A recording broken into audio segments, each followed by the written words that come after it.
0776 015 352 or visit our website at www.affordablehousing.ug. Our offices are located in Naguru, Plot 36B, Katalima Crescent. Welcome to Peacock Residency, one of the tallest buildings in Nigeria with modern amenities like a swimming pool, gym, jogging track at only 172 million for a 2-bedroom, 189 million for a 3-bedroom with a condominium Milo title. For more information, contact us on 0757 878 443 or 0776 015 352. Visit our website at www.affordablehousing.ug. Our offices are located in Naguru, Plot 36B, Katalima Crescent, Ntinda 2 Ward.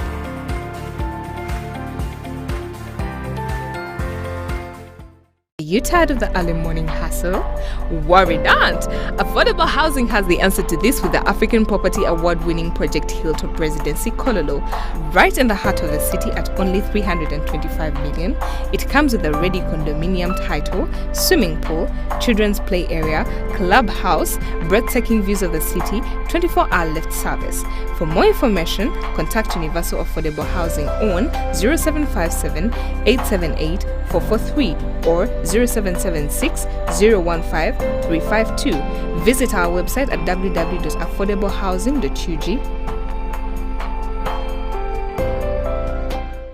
We introduce to you Hooper Suites, one of the standout magnificent buildings in Nigeria with modern amenities like a gym, jogging track at only 175 million for a 2-bedroom apartment with condominium Milo title. For more information, contact us on 0757 878 443, 0776 015 352 or visit our website at www.affordablehousing.ug. Our offices are located in Naguru, Plot 36B, Katalima Crescent, Ntinda 2 Ward.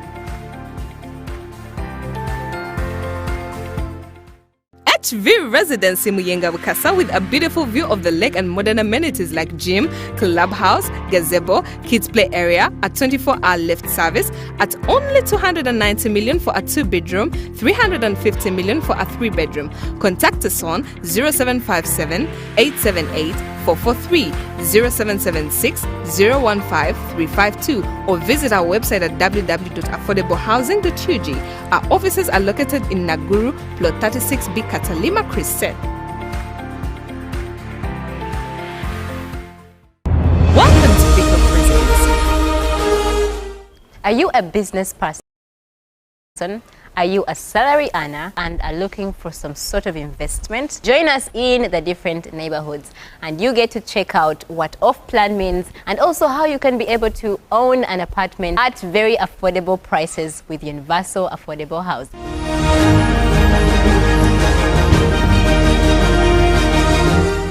A very good day to you. How are you doing, Universal Affordable Housing family, aka Affordable Housing Uganda? My name is Patience Ahomaza and we are back yet again on another interesting segment of how to acquire a real estate investment in the right means.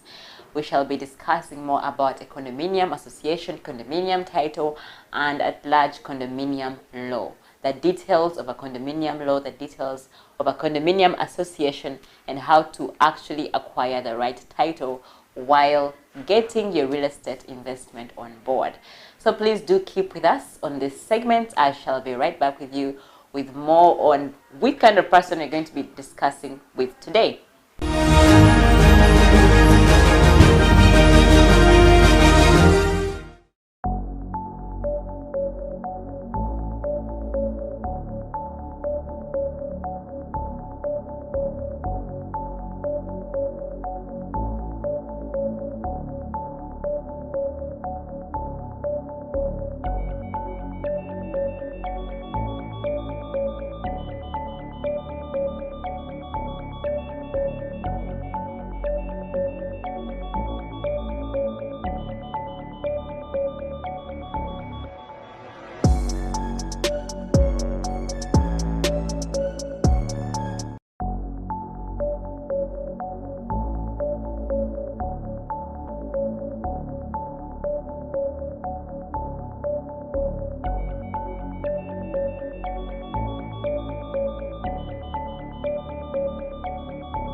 Join us every Tuesday at 3 p.m. and every Fridays at 3 p.m. on Sanyo FM. We bring to you our various projects in the various neighborhoods at very affordable prices. Thank you so much for joining us today. It is a wonderful day here at Universal Affordable Housing.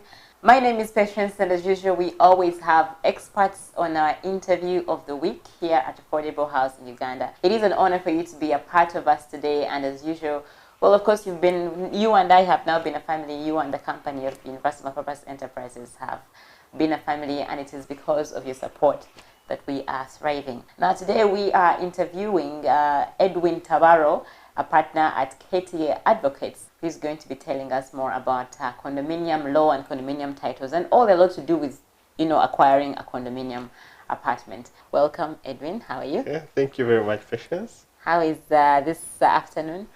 It's okay, and though quite hot, but it's a bright day. Okay, yes. So let's get straight into it. We are discussing that law applies in all sectors of society, and real estate is a part of those sectors. So we've heard about the condominium law here and there, but we never really got to know what does this condominium law entail and what are the guidelines that apply to a Ugandan acquiring a condominium. We've got to understand, first of all, what a condominium is. Condominium is basically multiple units with the individual units owned by individuals, but with separate ownership. So generally speaking, it's a block. And the ones that are most famous, well known, are Bugolobi, White and Brown Flats in Bokoto, Wandegea. These are the... And also Universal Affordable Housing. And these are the ones that were first. Yes. Until we came now to the new private developers, which includes Universal. Yeah. I think very many have come up. These are what one is known as condominiums. The law just came up in 2012, but it's a new concept really in Uganda. However, it's very famous in big cities, high populated cities, but organized housing.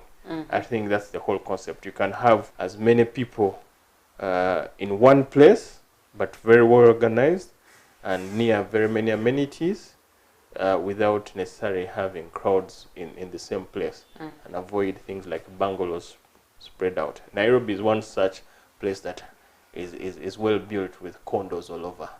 So basically that's what condominiums are.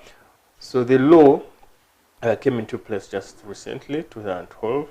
We have regulations that also guide the acquisition, the management, and the operation of the Condominium Act.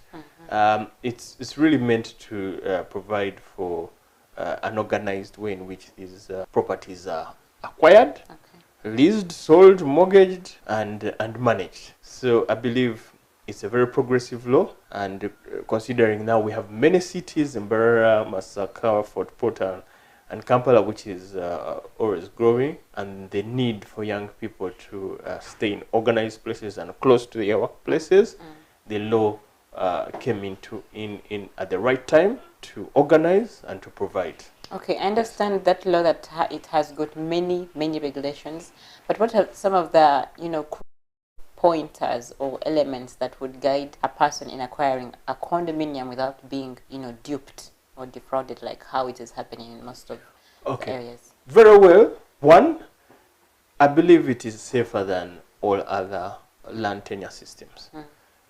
One, it provides for individual ownership, and it also provides for acquisition of a title. Those are the very salient features. So in your flat or condo, you have a title to it, different from all other persons. But something salient about it is that there's separate ownership, and the boundaries should be well demarcated by the person who is selling. For example, Universal, before they set it up, they do share with the authorities the condominium plan, which clearly sets out the boundaries. And the boundaries are very simple. The ceiling, the walls, sometimes even the doors can separate owner or the ownership from any other person. Thirdly, and most importantly, is shared spaces, which is even provided for by the Act.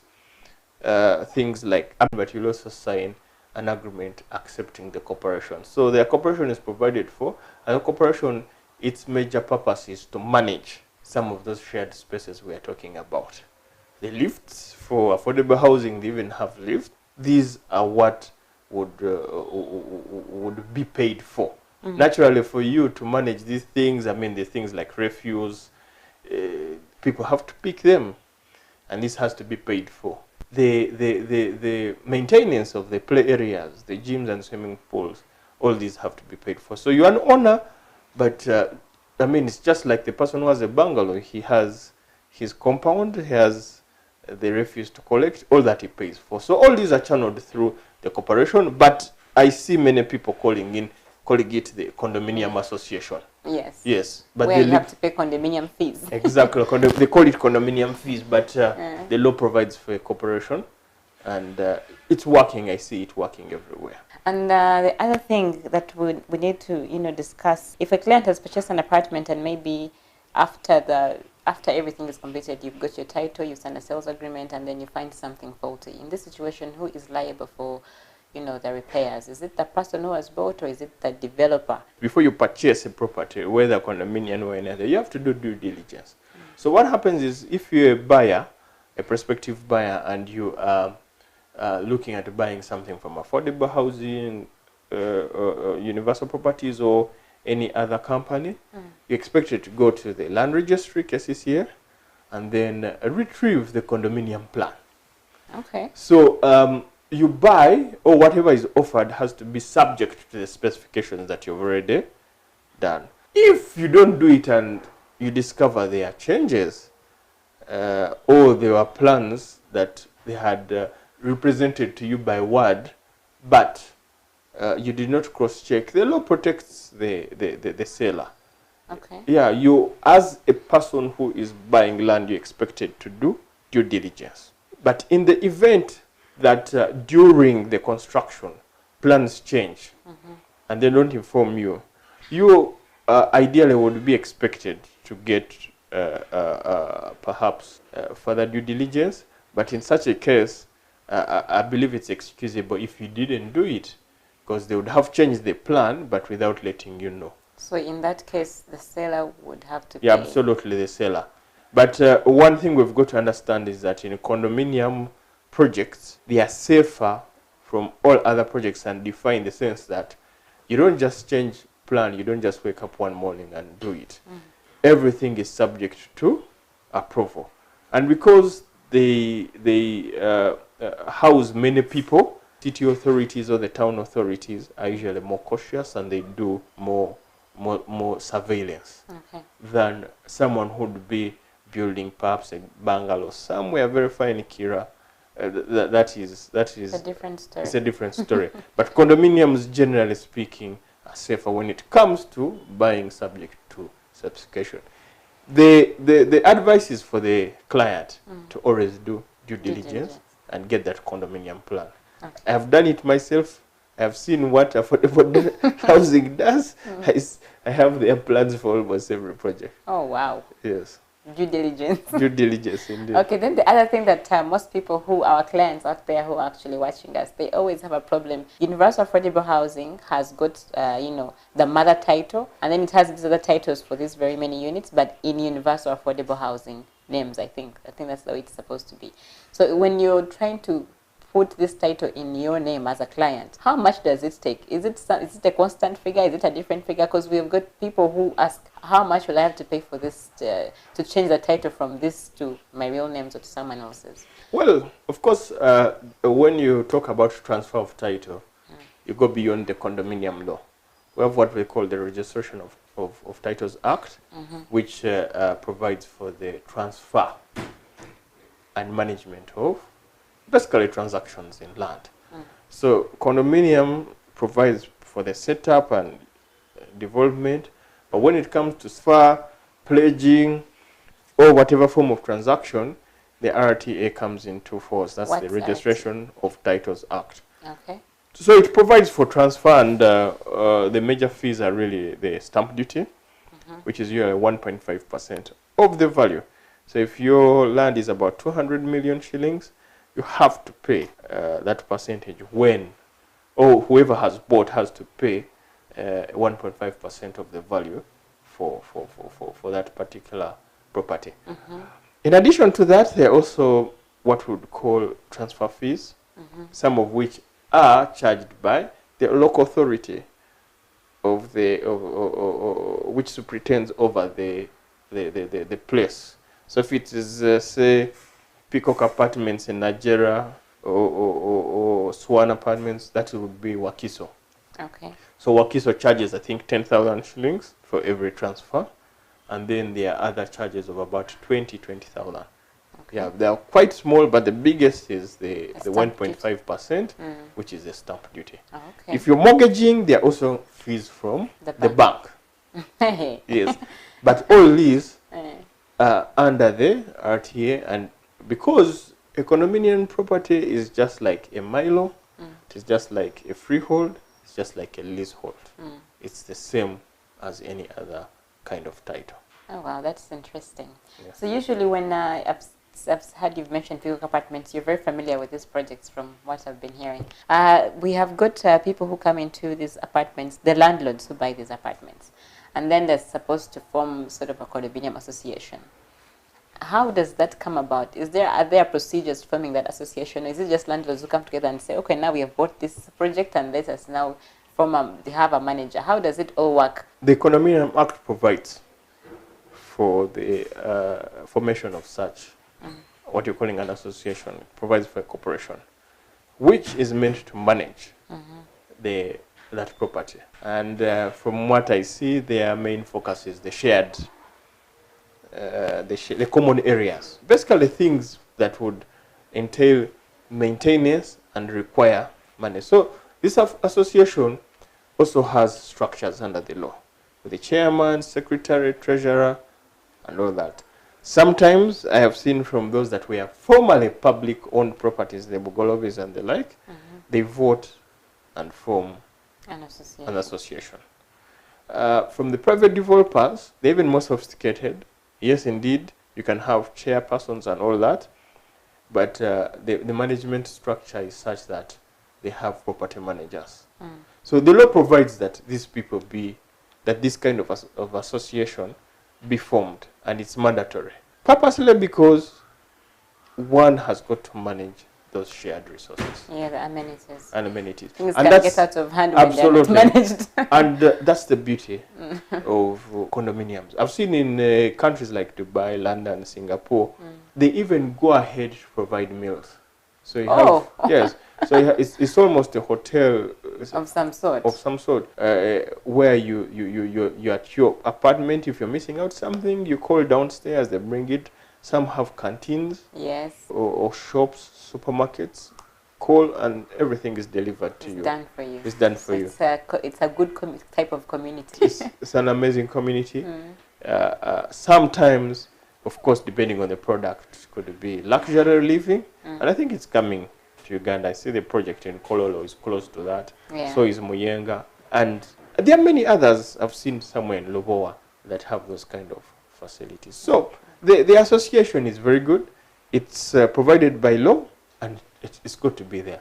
You can't have a condominium without the association. As we conclude, in your opinion, how would you say universal affordable housing has impacted the law society in Uganda? Well, I'm not sure about my colleagues benefiting from it. I don't have the numbers. But one, in terms of practice, I think we clearly see very aggressive developers. And I am certain some lawyers have started engaging in these transactions or have advised clients who have bought or who are selling, who are even mortgaging. I believe the impact is now being felt. We can now see the real organized condominium projects that are initiated very well in the law.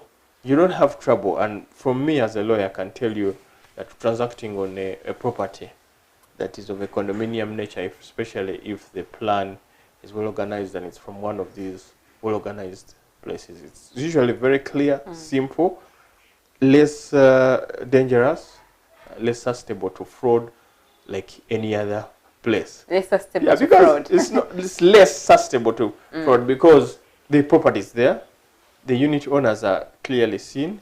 Everything is physically seen, and which is very different from the other properties that all over the place, where you'd have to go back to the land registry. Even this, you can always go back to the land registry, but you can't be certain of the ownership. That is true. You have to verify from neighbors, from LCs, and even when you get the rightful owner, even among them, if it's a family estate and not formally owned by a deceased person, so many issues.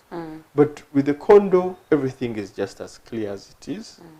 Once you see it, it's affordable housing, their branding is there. There isn't so much Nothing to worry about. Nothing to worry about. They give you the comfort that you're buying something good, safe, from very honest people. Oh, wow. Yes. What a conclusion. Yeah. Thank you so much, Edwin. Well, that was Edwin Tabaro, a partner at KTA Advocates, who was sharing with us more about how to acquire a condominium in the right way possible with due diligence. He mentioned of stamp duty and transfer fees in terms of transferring a title from the developers to your names, which is a question that we have received from most of you, our viewers.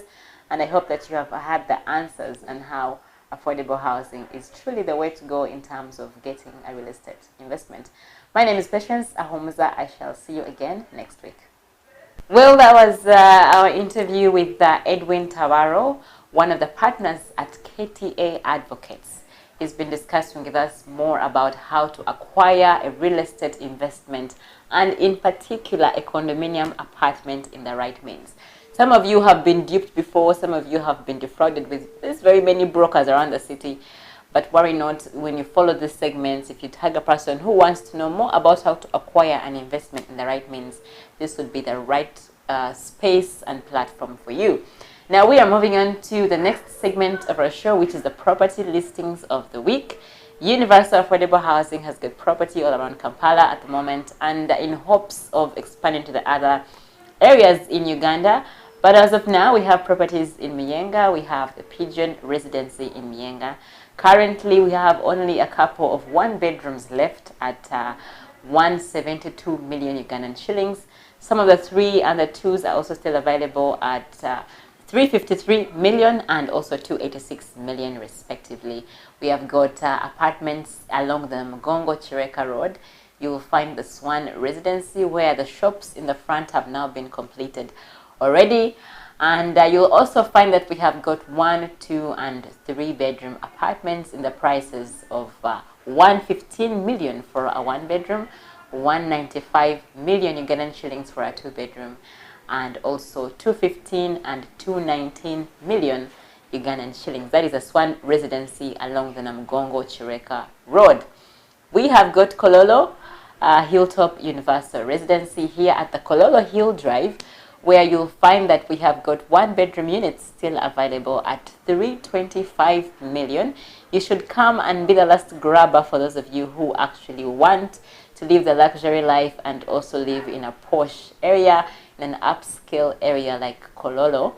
And also we have got area apartments in Nadia Estates, that is the Canary Enclave, and the Kingfisher Apartments that we recently launched as Universal Affordable Housing at very affordable prices as well. And lastly, we have in Nigeria the Flamingo Apartments and Flamingo Estates, and then also Peacock Apartments just along Esela Hotel. I shall be right back with you after all this. You may please go and call a friend to come and check out these areas. Site visits are free at Affordable Housing Uganda. But for now, bye. I shall be back with you next week.